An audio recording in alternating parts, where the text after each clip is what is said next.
Welcome everyone to my video review of Transformers Studio Series Deluxe Class Volkswagen Beetle Bumblebee from the new Bumblebee movie. Now, I know this is something completely new for my channel, but I wanted to give it a try because, I love Transformers and it's like, I really wanted to do this. So much so I purchased this turntable from work. But anyways, here we have him in his Volkswagen mode. Honestly, the detail on this is pretty freaking amazing. Here you got, obviously, under there. Sorry for the awkwardness, this is my first time doing this. Yeah. Now, I'll admit that it is kind of sucky that it doesn't completely close right there due to how everything folds up, but I mean, still great looking vehicle mode overall. He got his little face down there. Alright, it's just, of course, he comes with his battle mask, as well as his arm was coming out. His arm blade and his cannon. Alright, let's transform this. Hopefully I can keep it on camera. Alright, so honestly I feel that doing the back here is the best, and then coming down here and moving up the arms just to give his doors the clearance they need for transformation. Also, sorry for my stuffy nose. Alright, and then just, well, you can these first or bring this up first, up to you really. I vary, honestly. Alright, so you want to bring the doors out, untab the wheels from their spot. Again, sorry for the awkwardness. Tab the wheels, bring up his arms, might as well pull those forward. Honestly, yes, this is the same basic transformation we've seen before in the recent Bumblebee figures, but it honestly just, it works perfectly. Like, especially since it is changed up a little bit for this figure, given the Beetle mode and everything.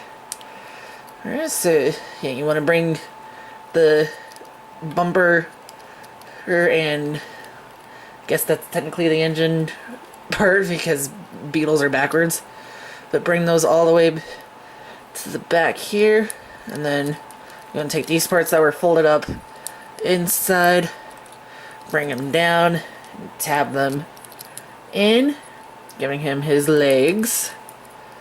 Whoop. Yeah, for some reason, a lot of times I go to rotate his waist, his leg pops off. I mean, it's no big deal, just easily pops back on. It's not like it's busted or anything, mine's just special. But yeah, anyways, you want to rotate him at the waist, bringing his feet forward, bump the camera. Then you want to, his feet are like this in vehicle mode, kind of at a tilt. You want to bring them forward. Alright, and then you want to bring this whole piece down and tap it in to his chest. You can see how it tabs in there. Whoops. Alright, and make sure the headlights are pressed inwards. And then his back whole roof here, you want to take the rear window here, fold it up, and then the whole windshield, fold it up, and I always feel like I'm gonna break something doing this, and I don't like it. Alright. Okay. So what you want to do is basically take this bit here and, whoops, I need to stop moving the camera. Tap it right on top of that there. Yeah, it's very hard because you're competing with this part basically beating against his head while also trying to get up there, but honestly it's easier to do when I'm not trying to film this looking at a camera but also making sure he stays on camera. So yeah, and then from here you want to take his back windshield pieces, no, and fold them down. Now you can leave them as they are. I mean, you're gonna want to fold this in anyways, but you can do that. Kind of give him his move his arms up so you can see better, but give him his wings there. But what I like to do, since they gave this an option, because I mean, let's be real, in the movie, or even in the trailers, if you haven't seen the movie, I mean, obviously I'm doing this well, it's midnight, so it's technically the 22nd now, but the movie just basically came out yesterday, but I got to see it a day early, which honestly, it was amazing, just saying. But what I like to do is take it, and you'll see this hinge right here, fold it in like that, and down, and then fold that over, because you never really see him with his door wings in the movie.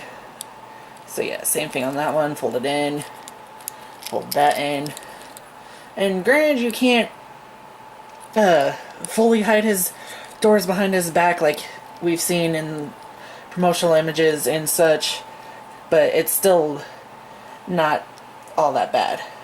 But here you have him in robot mode. Stick him back on the turntable here, just readjust my camera. I apologize if I sound very loud, I am like very close to the camera. Alright, now I just need to get him to actually stand up. Alright.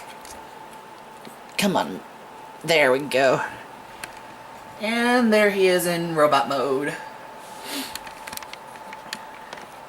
And honestly, his face looks really amazing. I mean, just compare it to, and I will probably review this guy later, but the first movie, Studio Series B, of course he's blocking him, but I don't know, it just looks better, in my opinion. Oops, bumped the camera. Alright. And just, since I did it in vehicle mode, get a nice turn of his robot mode. Yeah, it's like, I'll admit, since the way his back or whole roof folds up, and you get the windshield there, it kind of sticks out a little too much for my liking, but what figure hasn't had a awkward backpack? I mean, really, especially with the movie figures. Alright, just bring him back around, and now you notice those tabs. Also, sorry, I keep changing my position, how I'm sitting, but the back tabs here, unzoom, see him right there.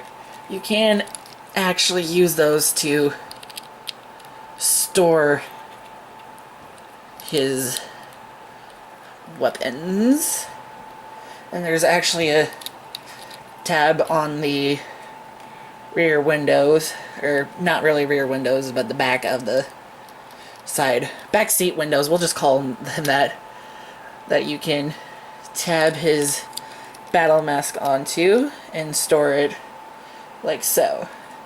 Now this is another reason I prefer to fold the back windows up, because whoops, Oh, there it goes. Under my table. But the main reason I prefer to fold up the wing is because otherwise, when you're storing his battle mask, it's just, there goes the sword, hanging there. He's just carrying his face around. Very obviously, awkwardly. I'm good with words. But yeah, that's just another reason I prefer to do what I do. Alright, since we're talking about the weapons and such, he has got these tabs on both his arms that you can plug the sword onto. I prefer the right. No, that's his left arm. Oops. But I prefer his left arm just because the right arm, you pop it off and attach his cannon. Now, the cannon has the same tabs on there, but I don't know. It's like, I don't know. I've put the sword on the cannon, and to me, it just looks a little awkward. Because it's like, I guess it'd be cool to like stab Decepticon in the face, blow him up, but again, it's just not really practical if you ask me. But for his battle mask, you actually, whoops, you want to pop off his face, which honestly looks a little awkward, but that's what you do. And then you got that. Honestly, I feel like when they're animating the rigs at like, oops, I am so sorry for that, but animating the rigs at ILM, this is like one of the things they come up with while trying to edit his face. But anyways, whoop, and there goes his battle mask. His battle mask has two holes right there that will plug into the eyes. And there, now he has his battle mask. He's ready to fight, drop kick, or shatter. Alright. And yep.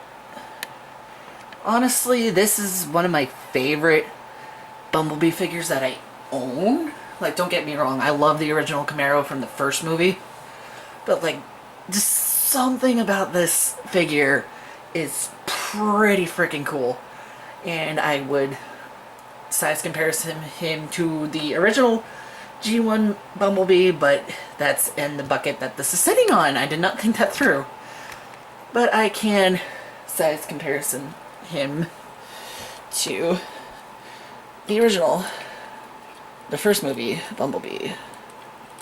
Which he is a little smaller, which it makes sense because they did downsize him in the movie, which is an interesting choice, but again, I honestly am okay with it. Alright, and then, whoops, zoomed out too far.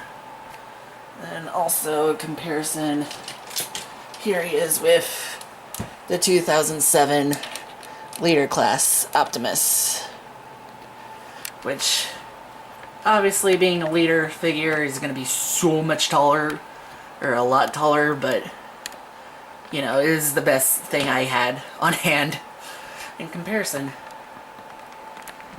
So, yeah. Just remove these two. And I just set off Prime. Yeah, this is completely unedited, and for my first video, it's, I guess, okay.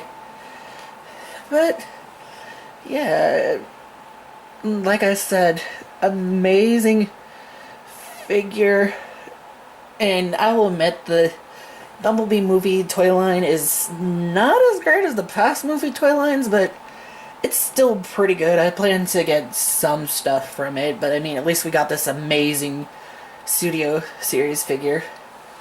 If he was in robot mode, I would compare him to Dropkick here, but I'll do that in Dropkick's video whenever that happens.